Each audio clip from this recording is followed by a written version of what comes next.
Romanos, capítulo 7, leitura do versículo 19 ao versículo de número 25.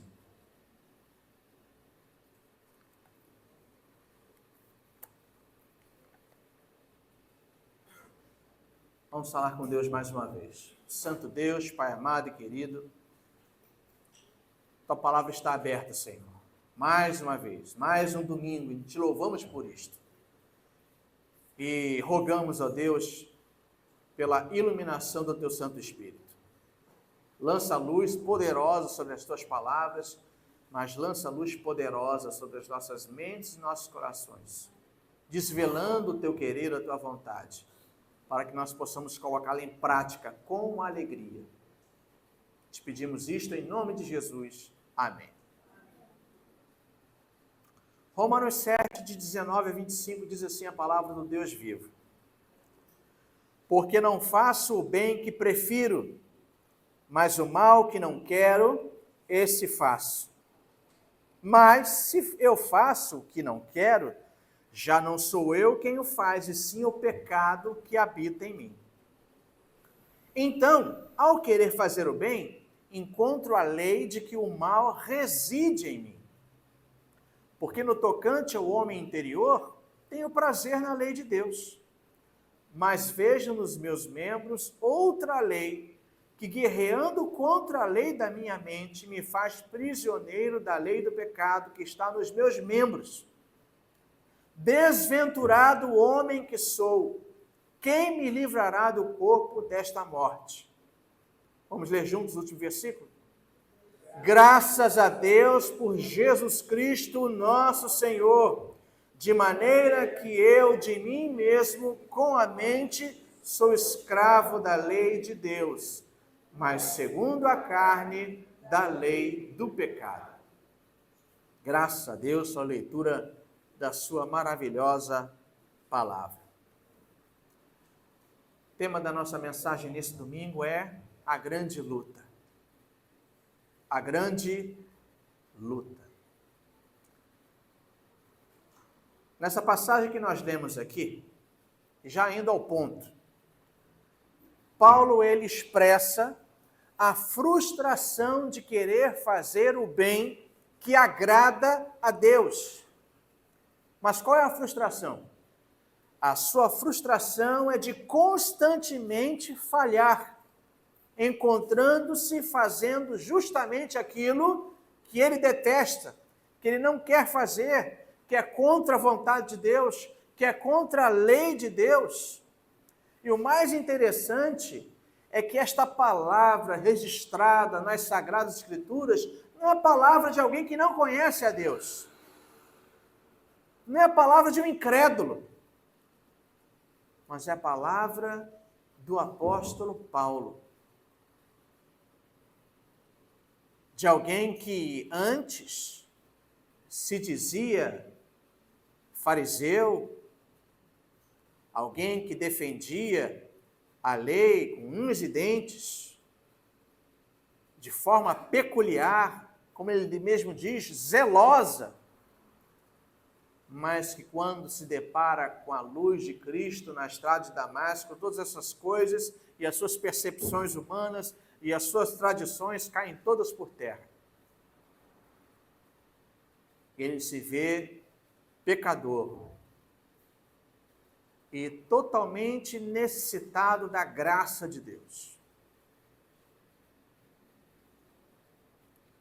Palavra, como nós dissemos aqui, não é a luta de alguém que não conhece a Deus, não é a luta de alguém incrédulo, mas de alguém que conhece a lei de Deus. Tem prazer nela, é o que diz o versículo de número 22. Conhece a lei, tem prazer nela, deseja obedecê-la, mas vez ou outra é impedido por uma força interna, o que ele chama no versículo 20 de o pecado que habita nele. Ele descreve então que outra lei agindo em seus membros, que é a sua natureza carnal, pecaminosa, ainda que enfrenta a realidade da queda, luta contra a lei da sua mente, que é aquela que aprova a lei de Deus. E essa luta o torna prisioneiro da lei do pecado, versículo de número 23.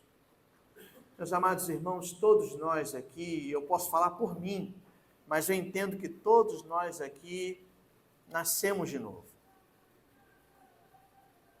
Todos nós já nos deparamos com Cristo. Todos nós já fomos alvo da soberania de Deus, da graça soberana, do amor eletivo de Deus. Você já foi alvo desse amor, você já foi constrangido por este amor, você já se viu perdido, porque viu que com as cartas, se é que nós podemos dizer dessa forma, as cartas que você tem, nenhuma delas lhe é garantia de vitória quanto à sua vida espiritual.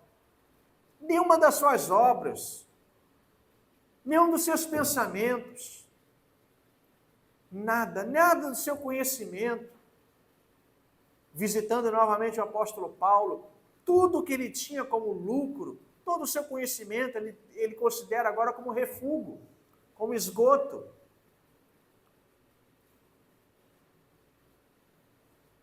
Nós não temos nada a oferecer a Deus em relação à salvação, absolutamente nada. E tudo que podemos fazer é cair de joelhos, se proclamar pecador ou pecadora, ter o pleno entendimento que nós não somos dignos do seu amor e muito menos de estarmos na sua presença. É aquele pensamento que ocorre dentro do ser e do interior do apóstolo Pedro, após aquela pesca. E ele disse: ó Deus, não posso permanecer na sua presença, afaste de mim porque eu sou pecador.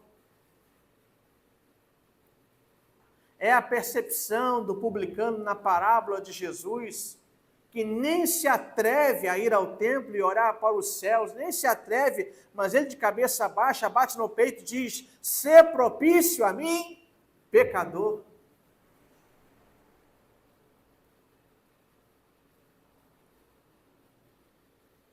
E é nesta convicção que somente a luz de Cristo pode nos levar a esta percepção, a este entendimento, porque sem sermos vivificados de nós mesmos, nós não temos esse entendimento. Enquanto não somos vivificados, nós achamos que podemos fazer alguma coisa em relação à salvação, podemos fazer algo que possa agradar a Deus, para que Ele sinta algum apreço por nós. Não. Em toda a história bíblica, Deus acha graça em nós por si. Nós ouvimos falar isso de Noé, mas Noé encontrou graça aos olhos de Deus. Era um homem justo, ok? Mas Deus decidiu ministrar graça. Deus decidiu achar graça. Onde graça não havia. E visitando essas figuras bíblicas, essas figuras são capazes de realizarem feitos fantásticos. E essas mesmas figuras são capazes de caminhar e resvalar o pé no pecado. Mesmo Noé, que constrói uma arca em chão seco, sendo ridicularizado pelos seus contemporâneos, que com fé constrói a arca, com fé crê que o Senhor há de visitar a terra com dilúvio, é o mesmo que depois planta uma vinha, se embebeda e cai nu dentro da tenda. É a mesma pessoa. O mesmo Davi que derrota Golias e que não se serve das armas meramente humanas, mas diz que parte na direção do inimigo de Israel, do povo de Deus, na fé de Deus, e que reconhece que a vitória vem das mãos do Senhor, porque quando ele é interpelado por Saul, Ele diz: ó rei, eu lutei com o leão e com o urso e Deus me deu a vitória. E agora não será diferente. Mas é o mesmo Davi que comete adultério com Batseba e mais à frente assassinato. Do mesmo vaso que sai água doce, do mesmo recipiente que sai água cristalina, sai água suja. E assim também foi com Pedro, que faz essa confissão após aquela pesca, de que era pecador, que não poderia jamais estar na presença de Cristo. É o mesmo que diz diante dos discípulos da multidão que ele era o Cristo, o Filho do Deus vivo. É o mesmo que depois vai negá-lo por 3 vezes e na última das negativas praguejando ou xingando. Meus amados irmãos, essa, se nós formos sinceros, essa também é a nossa história. Porque em Deus nós somos também capazes dos maiores feitos. Mas quando cedemos à carne, somos também capazes de cometer as maiores vilanias. Essa é a história dos servos de Deus. Essa é a história de Paulo, de Pedro, de Davi, de Noé. Essa é a minha história, é a sua história.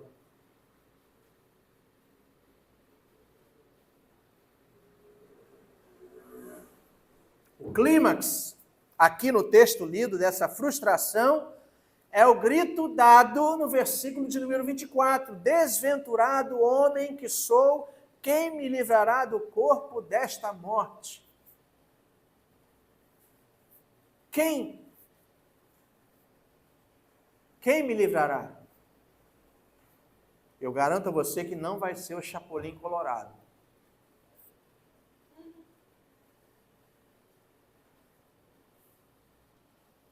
A ideia aqui e a expressão, ela é muito forte.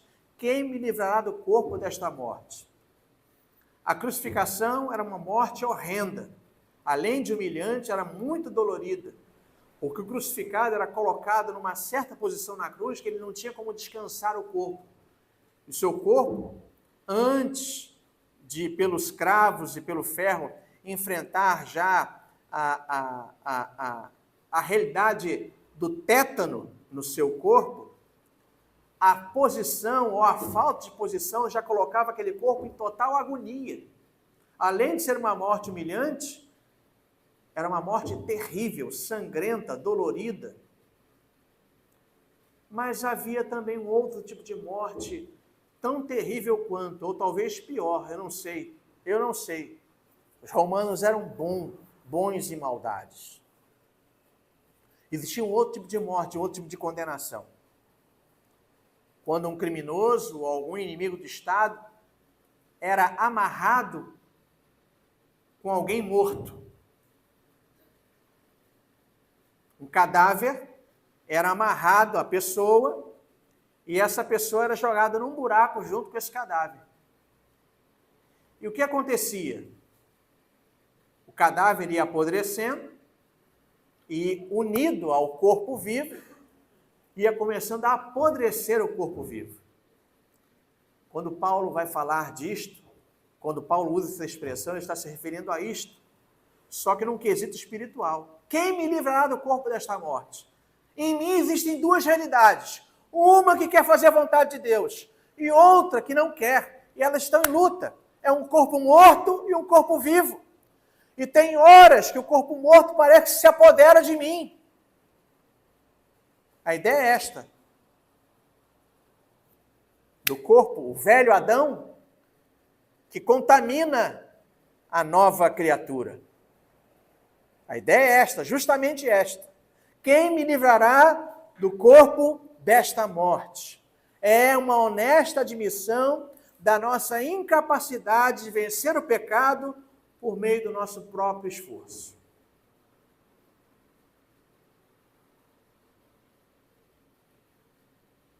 A resposta está no versículo de número 25, na sua parte A. Graças a Deus por Jesus Cristo, nosso Senhor. É só em Cristo. Como nós estudamos hoje com Samuel Gonçala, solos Cristos, somente Cristo, não só em quesitos de adoração e serviço, mas só Jesus pode nos livrar do corpo desta morte. Só Jesus, somente Jesus. Mas Paulo aqui já era alguém convertido, ele diz que ainda luta. Pois é, a luta, ela permanece. E permanecerá até o último dia de nossas vidas. E ai de nós se arrefecermos. Eu sempre repito aqui, cremos na predestinação, cremos na eleição, mas ela não invalida o nosso trabalho. Não o trabalho de cooperação com a salvação, não podemos fazer nada. Mas na nossa caminhada de santificação, sim. E aí fica aquela ideia clara. Imagine que você tem duas grandes feras. Imagine, e elas vão lutar uma com a outra. Qual fera irá vencer? Numa luta que exige preparo, sustento, treino. Qual é a fera que vai vencer? A que treinar mais, a que for melhor alimentada, a que for mais tratada. Essa vai vencer.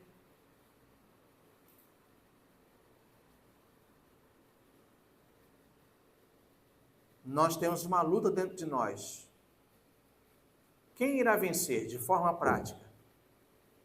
Aquele que for mais alimentado. Ah, mas eu tenho vício em pornografia. Ah, mas eu tenho tara nisso, eu tenho um problema naquilo outro. Se você continuar alimentando essas coisas, eu não estou falando de salvação, mas se você continuar alimentando estas coisas serão vencedoras. Vício, qualquer tipo de vício, qualquer tipo de tara, qualquer tipo de perversão, qualquer coisa, amor ao dinheiro, amor a si próprio, amor aos bens. Onde está o tesouro? Onde está o seu tesouro? Aí estará o seu. O que você alimentar mais e continuar alimentando é o que vai vencer. Ou você corta a fonte e mata de inanição e começa a se alimentar de outras coisas, ou nós experimentaremos derrota sobre derrota constantemente. Sabendo que mesmo que nós busquemos a fonte verdadeira, a luta sempre continuará. Hoje existe uma frase muito famosa, se convencionou famosa, a palavra gatilho. Os gatilhos para nos conduzir ao pecado sempre existirão. Sempre vai ter alguma coisa, algum gatilho que vai despertar aquela coisa que está lá dentro de você. E cabe a você alimentar a nova criatura e não a velha. A criatura que nasceu de novo e a velha ir morrendo aos poucos, sendo sepultada aos poucos. Não dando alimentação a ela todos os dias, mas alimentando a outra. Como? Ah, pastor, certas coisas que eu vejo me perturbam. Não veja. Ah, mas isso é muito xiita. Não tem outra saída, irmão. Não há outra saída. Se os alcoólicos anônimos agem dessa forma, e muitos deles nem cristãos são, quiçá nós, que dirá nós? Qual é o procedimento deles? Narcóticos anônimos ou alcoólicos anônimos? Vencendo um dia de cada vez e cortando toda a fonte que possa levar ao tropeço. Se eles, e o lema deles é esse, que dirá o nosso? Ah, isso me incomoda. Tire. Ah, não posso ter isso. Corte. É a única solução. Somado a água pura que deve cair dentro do copo limpo até tirar toda a sujidade.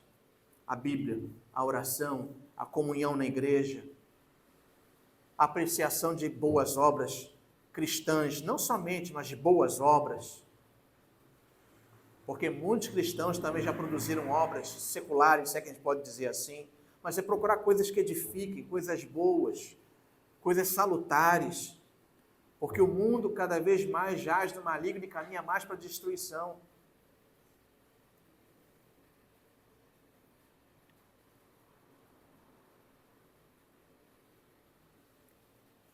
A libertação da escravidão do pecado, da condenação da morte espiritual, só é possível através de Jesus Cristo. Ele venceu o poder do pecado e da morte na cruz.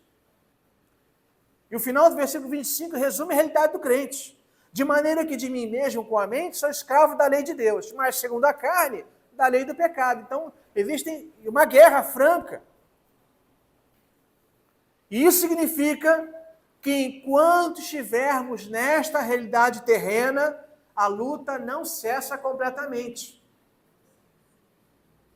Aqui não é o lugar ainda do descanso.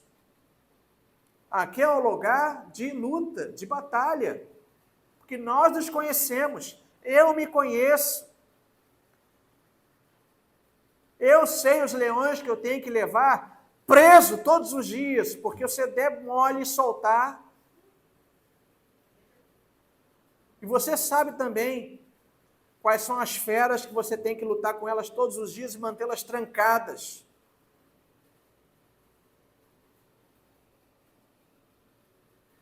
O desejo e o prazer em obedecer a Deus, que é o novo eu, estão lá, estão aqui. Eu me alegro quando venho à igreja, eu me alegro quando eu oro, quando eu leio a palavra de Deus, ainda que de repente eu não entenda profundamente, mas aquilo que me é necessário para a minha caminhada cristã, eu entendo. Aquilo que é necessário para o meu dia a dia, eu entendo. E quando eu leio, eu sinto prazer, eu sinto alegria. Quando eu oro, quando eu me derramo na presença de Deus, eu sinto que eu sou fortalecido. Mas a velha natureza está aqui também. E ela continua a se manifestar. Uma vez eu ouvi e guardei isso para sempre, que era o nosso maior inimigo. A maioria disse, o nosso maior inimigo é o diabo. Aí o pregador disse, não, o maior inimigo que você tem é você mesmo. É o maior, é você mesmo. O maior inimigo que você tem que lutar com ele todos os dias é você. E essa passagem, repito, deixa claro que a santificação ela é um processo, sim, contínuo.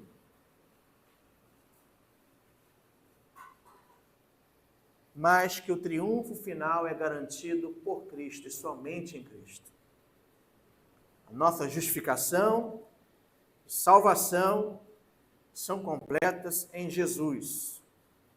E a força para a vida diária e para vencer a velha natureza, ela vem do Espírito Santo que foi derramado na igreja, que foi derramado no seu coração. E aí inicia-se o tema de Romanos 8.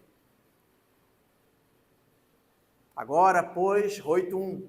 Agora, pois, já nenhuma condenação há para os que estão em Cristo Jesus. E a partir daí, se desenrola e se desenvolve o pensamento do Espírito Santo que nos ajuda nessa batalha. Batalha esta que é diária e se dará até o último dia de nossas vidas. Alguns apontamentos. Deixei os pontos para o final, desta vez. Em primeiro lugar, devemos reconhecer a nossa fraqueza. Não cai nessa esparrela de dizer, não, pastor, eu me garanto. Não sei o quê. Não, olha, eu me garanto. Não haja igual ao apóstolo Pedro. Não, Jesus, jamais te negarei. Se necessário for, eu vou contigo para a cruz. Não faça isso, meu irmão. Guardado as devidas proporções, não brinca com coisa séria, com coisa que vai fazer você tropeçar. Não brinca, porque você vai tropeçar. Aceitar que não podemos vencer o pecado por conta própria é o primeiro passo para a dependência no Senhor. Sozinho eu não consigo. Me ajuda, Senhor. Segundo, manifestarmos gratidão a Cristo. Gratidão intensa. Por quê? O texto diz, graças a Deus por Jesus Cristo. Ele tem o poder de nos livrar do corpo desta morte. Então, a nossa vida deve ser uma vida de gratidão intensa a Cristo, porque Ele nos concede o poder para essa luta. Ele nos dá as armas para esta luta. Cristo nos concede seu Santo Espírito. Através da oração, lembrando de Efésios, podemos nos armar para lutar sim contra o diabo, mas também para travar uma luta franca conosco mesmos, consigo próprio. Então seja grato, você já foi libertado, você já foi salvo em Cristo Jesus, a sua vitória já foi decretada, assim como a derrota do diabo foi decretada na cruz do Calvário, a sua vitória também foi decretada na cruz do Calvário. Então seja grato. E a sua vida de gratidão se revela numa nova vida que só avança, que só progride. E que reconhece, que recebe força para lutar contra a velha criatura. Seja grato a Deus mesmo nas maiores dificuldades. Seja grato nas perdas, nos reveses. Seja grato. E seja grato nas bênçãos, obviamente. Nas vitórias, nas conquistas, seja grato. Mas principalmente seja grato. Porque é somente em Cristo que você tem condições de lutar contra você mesmo. Em terceiro e último lugar, viva no Espírito.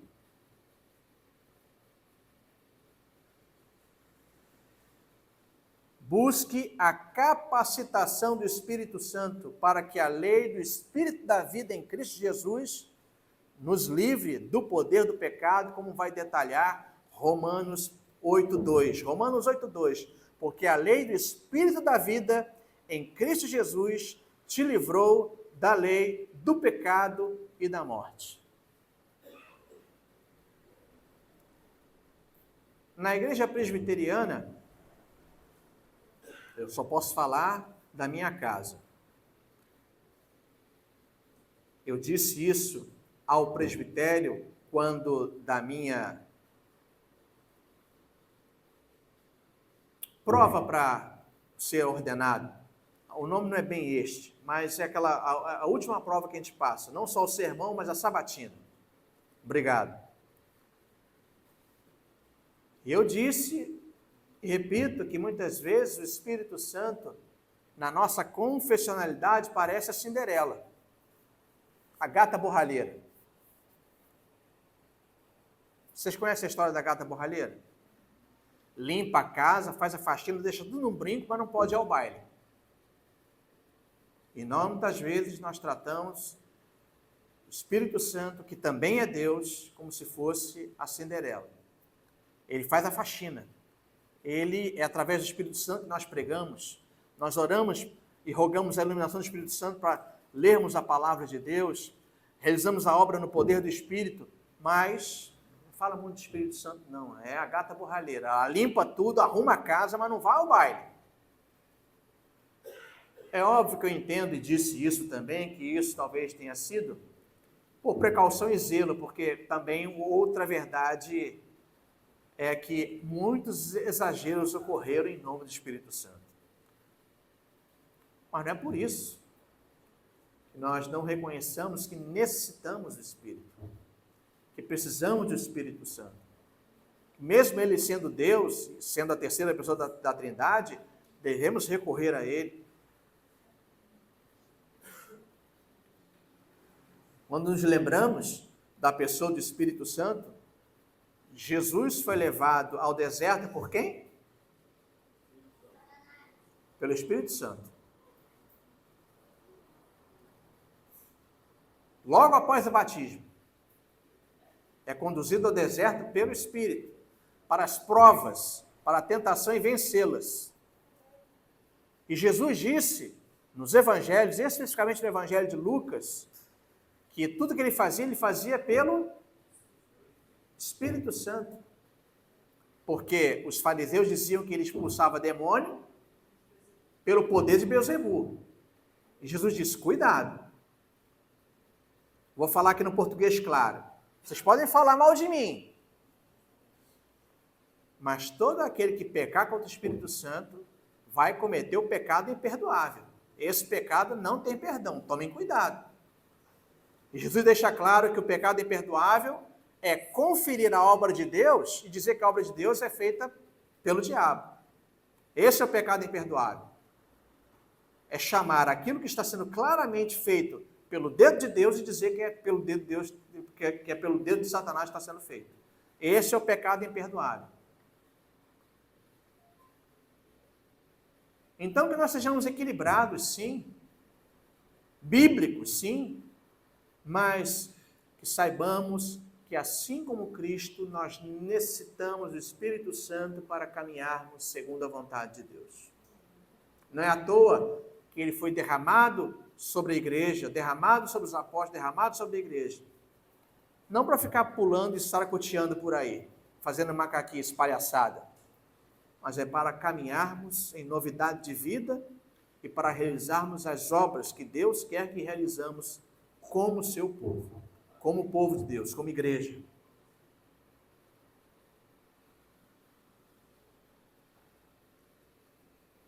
Reconheçamos a nossa fraqueza, sejamos gratos a Cristo e vivamos pelo Espírito e no Espírito.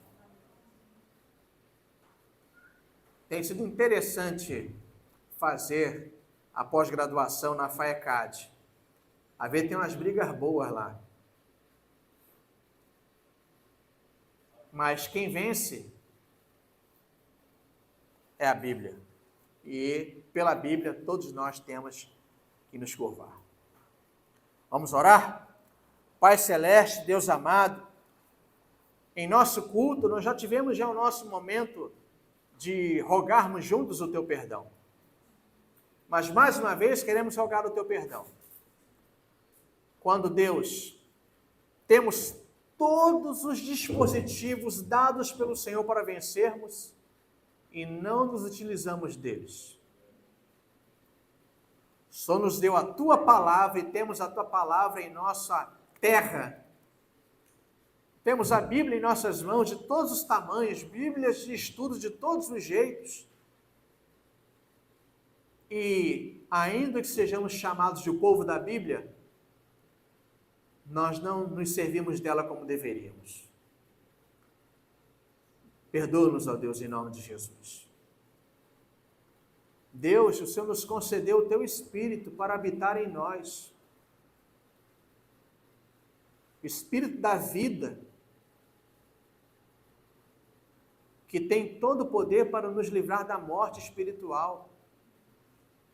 E quantas não são as vezes que nós entristecemos o Espírito com os nossos pecados e com a insistência em buscar o mal. Perdoa-nos, ó Deus, em nome de Jesus. Pai Celeste, em nome de Jesus, perdoa-nos, ó Deus, quando nos esquecemos do que Cristo fez por nós na cruz do Calvário. Não só na cruz, mas só o fato dele ter assumido a natureza humana, de deixar a glória, de estar no que nós chamamos de estado de humilhação. E somado a isso, a traição, as humilhações, a dor infligida e a cruz, onde Cristo tomou sobre si a ira de Deus, ira que era destinada a cada um de nós. Deus, perdoa-nos, ó Deus, quando nós não manifestamos uma vida que revele real gratidão a Cristo. Perdoa-nos, ó Deus. E Deus, se realmente queremos ter uma vida nova, se realmente queremos ter poder em nossas vidas, que nos voltemos para Ti, Senhor.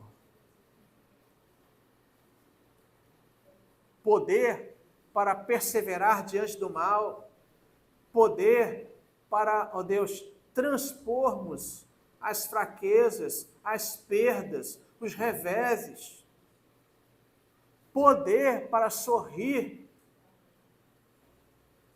quando a realidade nos faz chorar. Deus, nós devemos nos voltar para Ti, Deus. Cada vez mais o mundo nos conduz tantas distrações, tantos entretenimentos em coisas totalmente erradas. E é uma mentira, Deus, dizermos para Ti que não temos tempo. Temos tempo para tudo, para tantas coisas.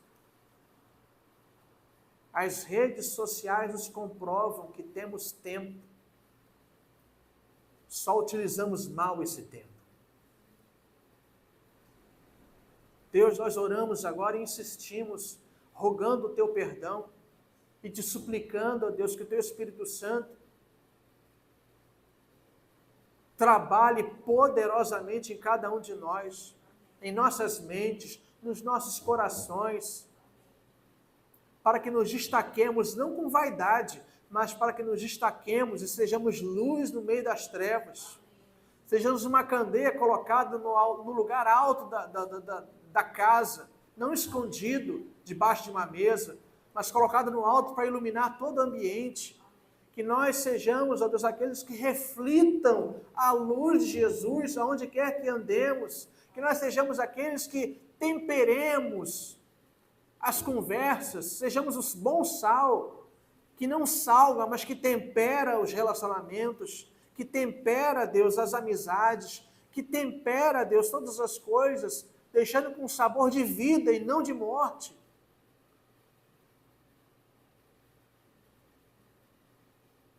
Dá-nos do Teu poder, não para desperdiçarmos, mas sermos novas criaturas, ó Deus, glorificando sempre, engrandecendo sempre o Teu santo nome.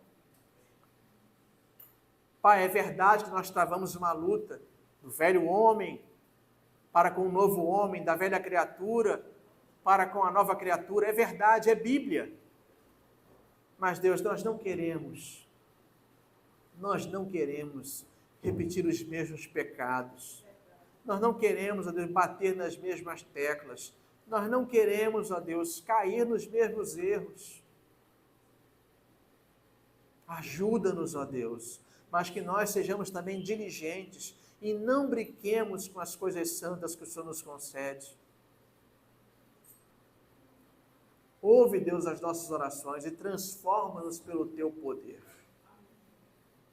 Ajuda-nos, ó Deus, porque a luta ela é real, mas dá-nos o poder de perseverarmos, de sermos preservados, avançarmos.